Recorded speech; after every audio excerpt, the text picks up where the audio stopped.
ഭൂയസമാദൃത്യ തവോപദേശം ക്ഷത്താരമാശാസ്യ ഭവൽപ്രിയസ്തം മിത്രാസുതോ ദാസ്യതി തേ സമസ്തം തത്വം ജവേനേതി യയൗ വിശാലം.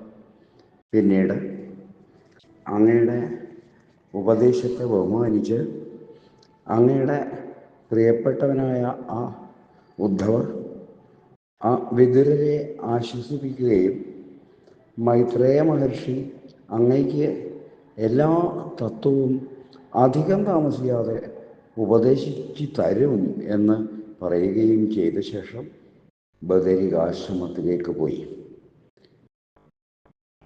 ഭഗവാന്റെ സ്വധാമ ഗമന സന്ദർഭത്തിൽ തിരുവഴിയുടെ അരികിൽ എത്തിച്ചേരാൻ തനിക്ക് സാധിച്ചില്ലല്ലോ എന്ന വിഷമം വിതുരർക്കുണ്ടായിരുന്നു.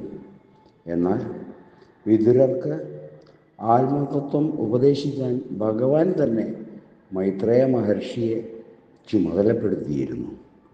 അക്കാര്യം വിതുരരോട് പറഞ്ഞ് അദ്ദേഹത്തെ ആശ്വസിപ്പിക്കുകയാണ് ഉദ്ധവർ ചെയ്തത്.